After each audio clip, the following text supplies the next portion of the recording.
La relación de Larisa y Lucas parecía casi perfecta.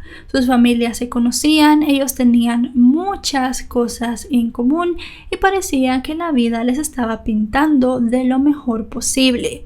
Pero lo que no sabía Larisa es que su novio tenía un secreto que a ella la llevaría a la tumba. Hola a todos, ¿cómo están? Mi nombre es Lesma, espero se encuentren muy bien. Yo como siempre muy contenta de poder estar un día más aquí con ustedes y muy agradecida de que me estén viendo donde quiera que se encuentren. El día de hoy, como ya vieron en la introducción, hablaremos del caso de Larisa Goncalves sucedido en Brasil. Acompáñenme a ver todos los detalles.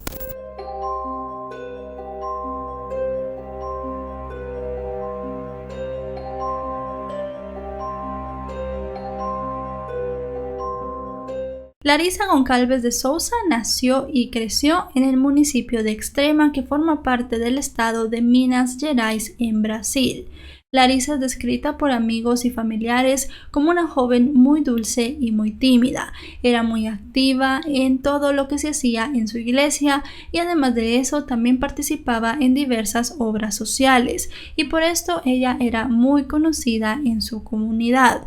También en su casa tenía una vida bastante buena.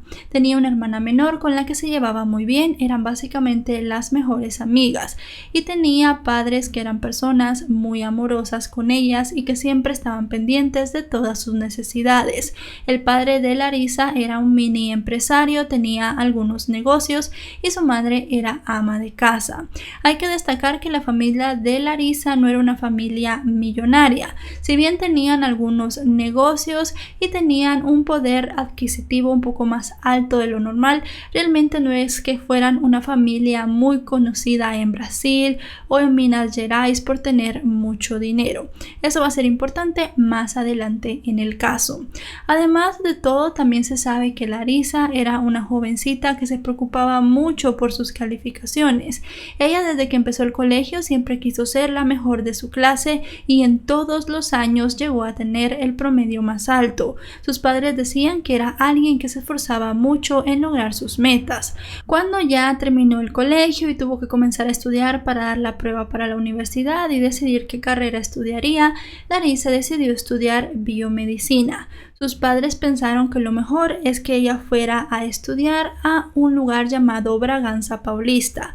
Esta es la ciudad más cercana que tiene Extrema. Extrema es un municipio muy rural, la familia también vivía en una zona rural un tanto alejada y por eso en este lugar no hay universidad y esa es la ciudad más cercana que tiene un centro en donde Larisa podía ir a estudiar.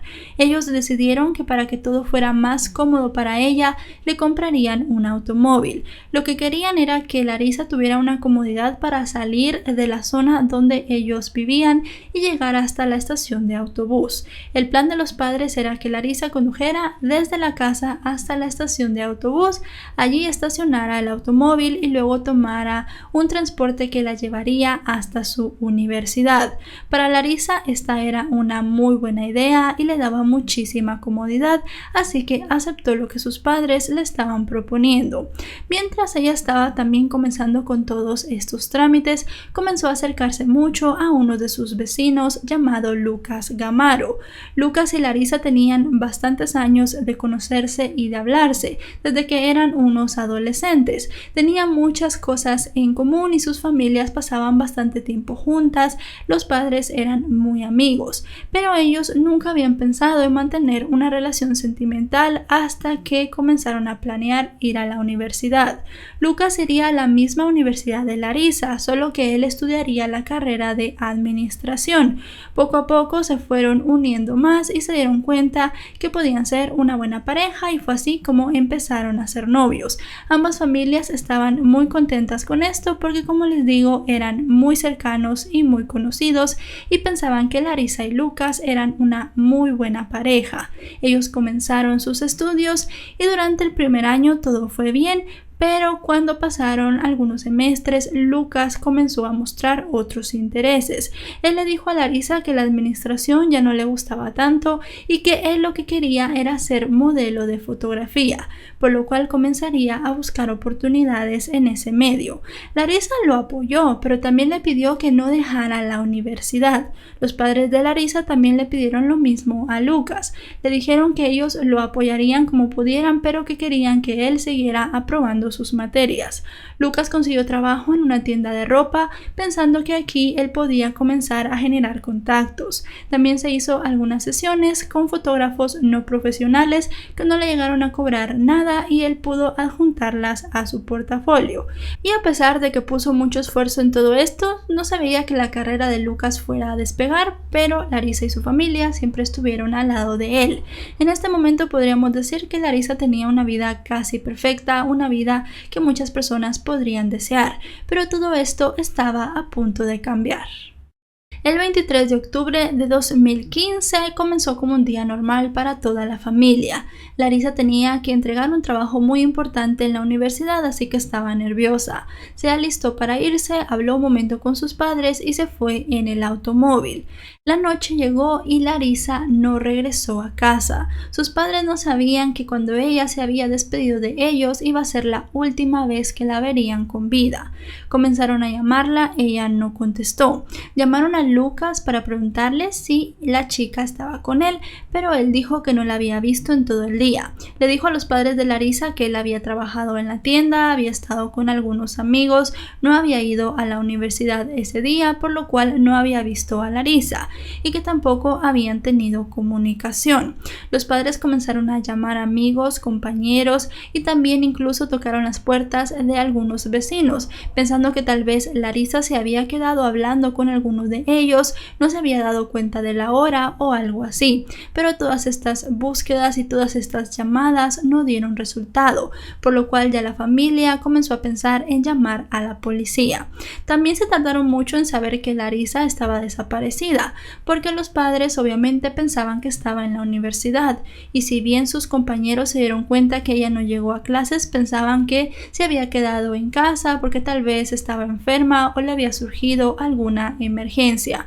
Al final, luego de varias horas de haber visto a Larisa por última vez, los padres fueron a la policía y denunciaron la desaparición.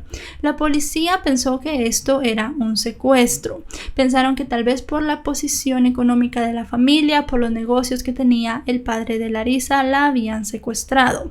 Pero recuerden que al inicio les dije que ellos no eran personas que tuvieran muchísimo dinero, así que la familia rápidamente descartó esta hipótesis. Ellos rechazaron lo que la policía les estaba diciendo y pensaban que Larisa le había pasado algo malo por otro motivo, pero los agentes les dijeron que se quedaran en la casa y que esperaran la llamada de los secuestradores.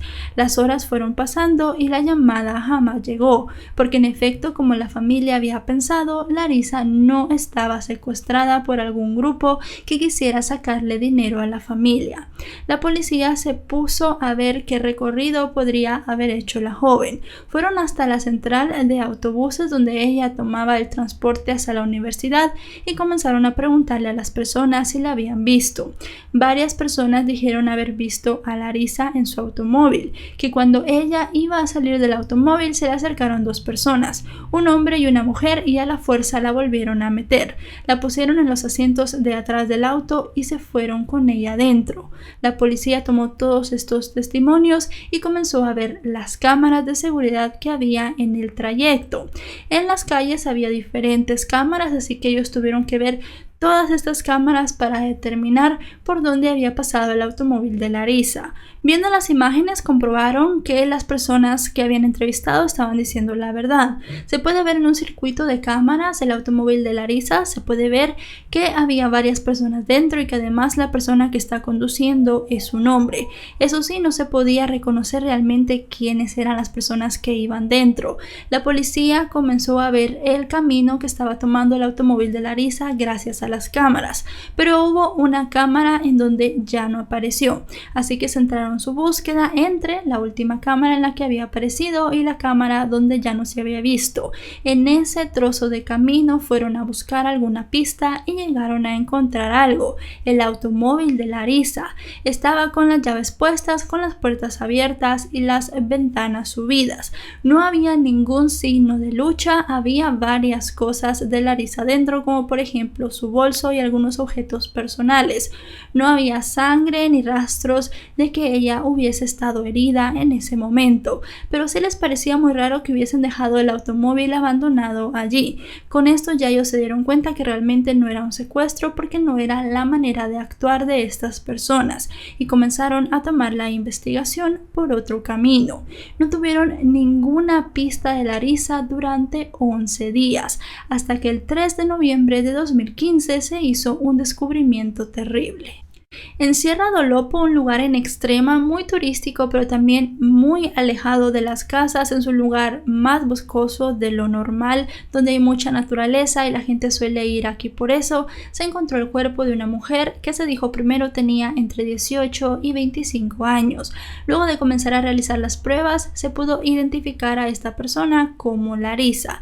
El estado de descomposición del cadáver era muy avanzado. Se logró identificar por algunas prendas que sus padres habían dicho que ella llevaba, pero se tuvo que hacer un examen de ADN para poder determinar si en efecto era Larissa la persona que ellos habían encontrado sin vida, y fue así. Ya teniendo la identificación, se comenzó a hacer un análisis de todo lo que le había pasado a la joven. Tenía fracturada la mandíbula, golpes en todo el cuerpo, marcas de estrangulamiento, marcas de ataduras en manos y pies que se cree se hicieron con cables, y en la boca tenía unas marcas de cinta.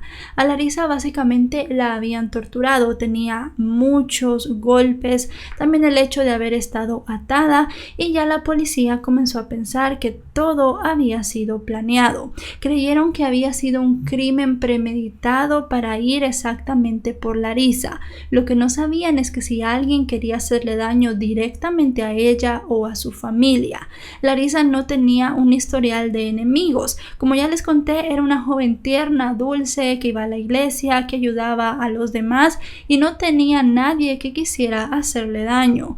Su padre y su madre tampoco tenían enemigos, así que la cosa comenzó a ser muy difícil. Una persona que habló mucho en los medios fue Lucas, el novio de Larissa. Él fue básicamente el vocero de la familia Goncalves, apareció en muchos programas diciendo que estaban primero buscando a Larissa cuando estuvo desaparecida y luego, ya que fue encontrada, pidiendo justicia por su novia.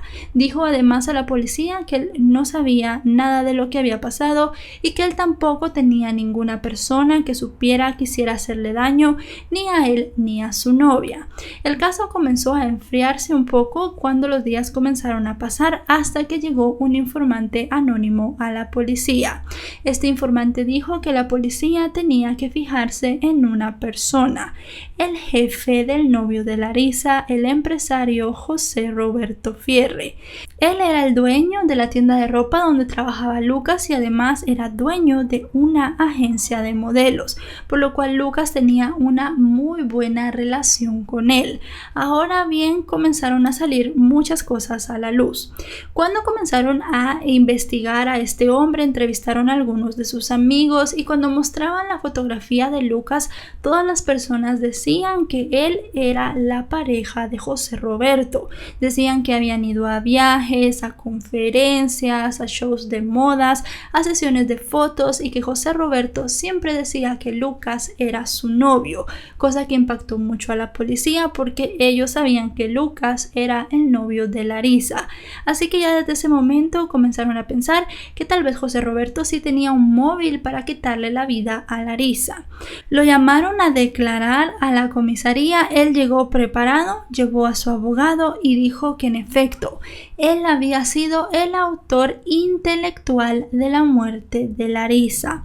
José Roberto tiró una bomba a las autoridades. Dijo que Larissa se había enterado por medio de un mensaje de texto que había leído en el teléfono de Lucas que ellos dos eran pareja.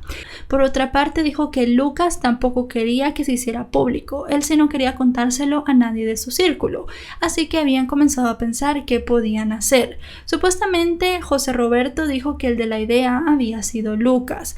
La policía, con esta declaración de José Roberto, tomó a Lucas y también lo puso en custodia, pero él negó todos los hechos. Lo que ya no pudo negar es que él tenía mucha relación con José Roberto, pero jamás llegó a decir que ellos en algún momento llegaron a ser pareja. José Roberto seguía diciendo que sí eran pareja y que los dos habían pensado en quitarle la vida a Larissa. Contó que un día Lucas llegó a su casa y le contó que Larissa había estado revisando su teléfono celular y que primero había visto un mensaje.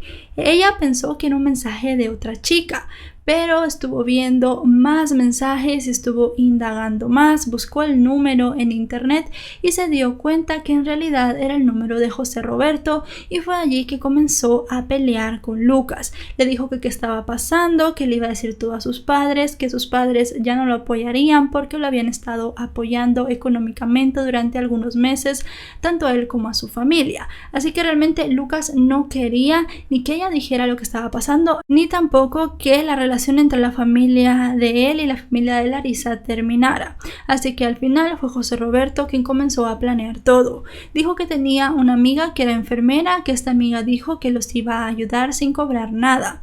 Le dio 1,000 reales brasileños, que podrían ser unos $200 más o menos, para que ella buscara a otra persona que también la ayudara a hacer todas estas cosas, y al final dice este hombre que ella encontró a la persona que les iba a ayudar. Comenzaron a planear todo. Según contó José Roberto, lo que pasó el día de la desaparición de Larissa fue lo siguiente. La joven llegó a la estación de autobuses donde ya la estaban esperando estas personas. Estas personas habían estado vigilando a Larissa durante varios días. Querían saber bien a qué hora llegaba a la estación, cuál era el camino que hacía. Incluso varios vecinos reconocieron al hombre que iba con la enfermera como un hombre que había estado llegando a la casa de los Goncalves a tomar fotos desde fuera. Así que con todo esto se puede ver que el crimen fue muy planeado. Estando ya Larissa en el lugar, la subieron en el automóvil, como dijeron muchos de los testigos, y comenzaron a conducir. Llevaron a Larissa a la casa de José Roberto. Allí la ataron y la tuvieron un momento en el sótano mientras iban a deshacerse de su automóvil. José Roberto contó que él en ningún momento ni le pegó ni tocó a Larissa. Todo lo hicieron estas dos personas. Tomaron una mancuerna de gimnasio de 5 kilos y comenzaron a pegarle en la cara. También llegaron a estrangularla. El forense no pudo determinar si Larissa había muerto por los golpes o por el estrangulamiento, ni tampoco pudo decirlo José Roberto, porque dijo que le habían pegado tan fuerte que ya no sabían si ella estaba desmayada o ya había perdido la vida en ese momento. Luego de hacer todo esto, la subieron en el automóvil de José Roberto y la fueron a tirar al lugar donde fue encontrada unos días después. El relato del hombre dejó petrificados a los policías. También dio los nombres de las dos personas. Su amiga la enfermera se llamaba Rosiane Silva y el hombre que ella había contratado, Valder Bispo dos Santos. Dijo que él había vivido en Sao Paulo, este hombre, y que ahí era donde esta amiga enfermera que él tenía lo había conocido. Lucas negó completamente saber algo de lo que estaba pasando. Dijo que él no tenía ni idea de lo que José Roberto había hecho y que más allá de que fueran pareja, él era un hombre que estaba obsesionado con él. Varios amigos de Lucas situaron a este chico en la casa de José Roberto, no el día de la desaparición de Larissa, pero sí al día siguiente. Dijeron que habían llegado a la casa de José Roberto supuestamente para hacer una oración para encontrar a Larissa y que luego Lucas se había quedado mientras ellos se habían ido y en todo el día no lo habían vuelto a ver. Así que no se sabe si Lucas se quedó para limpiar la casa o para hacer algo allí, pero era muy raro que no se lo hubiese visto en todo el día siguiente y que él realmente llegara a negar cuando había muchas pruebas que tenía una relación con este hombre. Pero como no había ninguna prueba científica y Lucas no confesó, él fue dejado en libertad por falta de pruebas y solamente quedaron 3 personas bajo custodia, las 2 personas que José Roberto había contratado y además obviamente el mismo José Roberto. El caso comenzó a darle la vuelta al país por la naturaleza que tenía. Fue un escándalo completo. La familia de Larisa apoyó a Lucas durante las primeras semanas, pero mientras iba pasando el tiempo, ellos creían cada vez menos en su versión y llegaron a decir, luego de un tiempo que estaban seguros, que él sí había tenido algo que ver en la muerte de Larisa, pero no sabían cómo probarlo. Los padres de Larisa tuvieron que esperar 2 años para que se hiciera justicia por su hija. El juicio terminó en el año 2017 y estas 3 personas fueron encontradas culpables. Las 3 personas fueron sentenciadas a 17 años y 3 meses. Como dato hay que destacar que la enfermera tuvo una audiencia diferente donde se le dio su sentencia, ya que ella no pudo ir a la audiencia principal porque dijo que estaba enferma. Se le dio la sentencia unas semanas después de José Roberto y al hombre, pero al final ellos recibieron la misma sentencia, porque unos habían sido los autores materiales y el otro el autor intelectual. Luego de eso, Lucas, el novio de Larisa, en el momento de su muerte, no llegó a recibir ni un solo día en la cárcel, ni tampoco fue determinado en la causa como una persona que tuviera algo que ver con la muerte de la joven. La familia de Larisa, al final de cuentas, se centró mucho en su hija menor, le dieron todas las oportunidades para ir a la universidad y trataron de seguir con su vida, pero sí cuentan que es muy difícil estar viviendo con el recuerdo de Larisa. Ellos no han tocado nada de la habitación de la jovencita. Han pasado los años y en su casa en Extrema todo está como ella lo dejó y cuentan que ha sido muy difícil llegar a superar la pérdida. Y bueno, chicos y chicas, hasta aquí el video de hoy. Un caso que tiene una gran interrogante, a pesar de que podemos decir que está resuelto, tiene sentencia, se sabe qué pasó, quiénes fueron quienes lo perpetraron. ¿Lucas tuvo o no tuvo algo que ver en la muerte de Larisa? Creo que esa es la incógnita más grande que va a quedar en todo esto y que tal vez nunca se llegue a resolver. Hay muchas cosas que tenemos que analizar. ¿Lucas estaba con José Roberto porque lo quería de verdad o porque él era el jefe de esta agencia de modelos y le podía traer un beneficio? ¿Estaba con Larisa porque la quería o también por el beneficio económico que le daba a su familia? Tal vez estaba utilizando a las 2 personas, tal vez quería a las 2 personas, en cierto momento llegó a querer a Larisa y luego quiso a este hombre. No sabemos qué pasó. Al final, si me preguntan a mí, yo siento que él sí sabía y podríamos decir también que tuvo algo que ver. Alguien tuvo que dar los horarios de Larisa, el camino que llevaba. Él no fue a estudiar ese día, muy raro. Él estuvo con amigos ese día, supuestamente fue a trabajar. Se desligó completamente de Larisa y también es bastante increíble que no la llamara en todo el día. Así que bueno, muchas cosas que pensar en este caso. Déjenme sus comentarios. Si este video les ha parecido informativo, recuerden dejarle un me gusta. También recuerden suscribirse si no lo están. Les dejaré mis redes sociales en la descripción de este video y además mis otros 2 canales donde subo también mucho contenido, así que pueden pasar a verlos y suscribirse. Mi nombre es Lesma, nos vemos hasta otro caso. Adiós.